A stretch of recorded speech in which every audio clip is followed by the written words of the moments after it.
ব্যবস্থা সীমাবদ্ধ থেকে গেছে। তাই তো তোদের বলি, তোরা প্রাচীন কালের মতো শাস্ত্র পথ ধরে চল। শাস্ত্রই হচ্ছে আমাদের পথ নির্দেশ করেন, শাস্ত্রই বলে দেন আমাদের কি করণীয় কি করণীয় নয়। তার মধ্যে খুবই গুরুত্বপূর্ণ এখন এই বর্তমান যে সিচুয়েশন চলছে, সেখানে শাস্ত্র আমাদের বলেছেন যে কি করণীয় নয়। মহর্ষি পতঞ্জলি তার অষ্টাঙ্গিক যোগমার্গে এই কথা বলেছেন। প্রথমেই হচ্ছে কোনগুলো করণীয় নয়, ডোন্টস,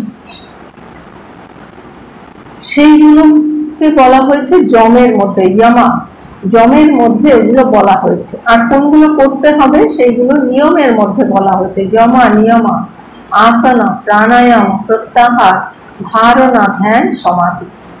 তার মধ্যে সবচেয়ে প্রথমেই হচ্ছে যমা। তার সেখানে বলা হয়েছে যে কি কি করবে না। কেন করবে না? কারণ ওইগুলো করা মানেই সেগুলো হচ্ছে অধর্ম, আর তার ফল হচ্ছে নরক, বা আরো তার থেকে নরক বা অধোগতি। যে মনুষ্য জন্ম অনেক পুণ্যের ফলে পাওয়া গেছে, অনেক সাধ্য সাধনার পরে পাওয়া গেছে, অনেক দুর্লভ এই মনুষ্য জীবন। সেই মনুষ্য জীবন পেয়ে যদি আমরা যেগুলো শাস্ত্র আমাদের করতে বারণ করছেন, শাস্ত্র নিষিদ্ধ, সেইগুলো করলে, কেন বারণ করছেন? কারণ ওইগুলো আমাদের অধোগতির দিকে নিয়ে যায়, নরকের দিকে নিয়ে যায়। সেইগুলো কি কি, কোনগুলো করতে বারণ করছেন? সবচেয়ে প্রথমেই হচ্ছে অহিংসা। আমাদের এই শরীর, বাক্য, মনের দ্বারা অপর কাউকে হিংসা না করা, কষ্ট না দেওয়া, আঘাত না করা। যদি আমি অন্যকে সুখ শান্তি আনন্দ দিতে না পারি, অন্তত যেন দুঃখ না দিই, কষ্ট না দিই। এর পরাকাষ্ঠা দেখিয়ে গেছেন স্বয়ং ভগবান শ্রী রামকৃষ্ণ। তার সম্বন্ধে মা কি বলেছেন?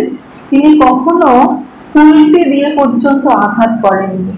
তাহলে চিন্তা করুন, অহিংসার পরাকাষ্ঠা ফুলটি দিয়ে তিনি কখনো আঘাত করেননি। যে কোনো আঘাত মানেই হচ্ছে হিংসা, সেই হিংসা করতে বারণ করছে।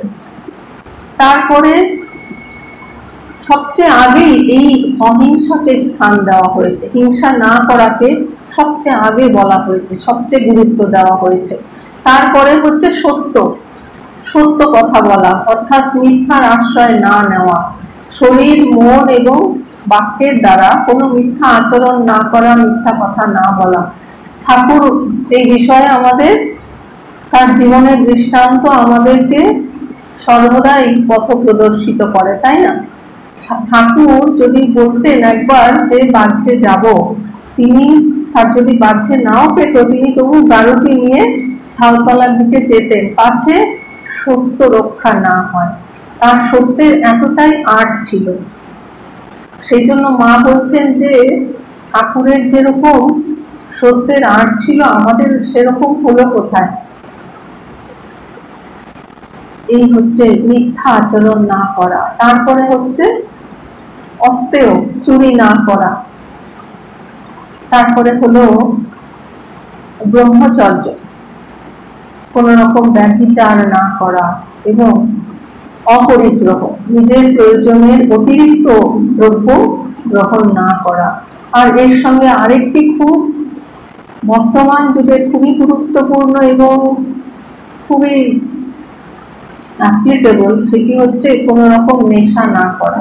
কারণ এইগুলো করলেই কিন্তু সেটি আমাদের অধোগতির দিকে নিয়ে যায়, এমনকি নরক পর্যন্ত গতি হতে পারে। সেই জন্য শাস্ত্র এগুলো আমাদের করতে বারণ করছে। আর কি কি করতে বলছে? নিয়মের মধ্যে সেগুলো বলা হয়েছে।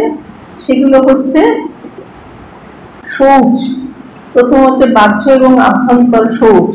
তারপরে সন্তোষ, ঈশ্বর আমাদের যেরকম অবস্থায় রেখেছেন তাতেই সন্তুষ্ট থাকা, শৌচ, সন্তোষ। তারপরে তপ, অর্থাৎ উচ্চ আদর্শের জন্য কষ্ট স্বীকার করা, কষ্ট সহ্য করা।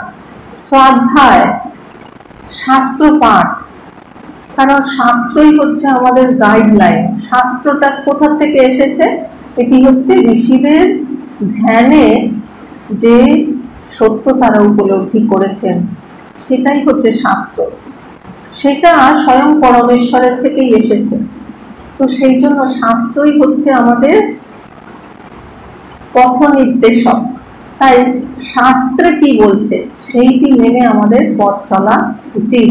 তো সেই জন্য স্বামীজি বলছেন যে শাস্ত্র পথ ধরে চল, শাস্ত্রই হচ্ছে পথ।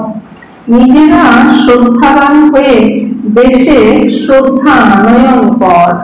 আগে নিজেকে শ্রদ্ধাবান হতে হবে, আমাকে নিজেকে আগে আদর্শবান হতে হবে, তবেই আমরা আদর্শের কথা বললে সেটি ফলপ্রসূ হবে, সেটি অপরের কল্যাণ করতে সমর্থ হবে।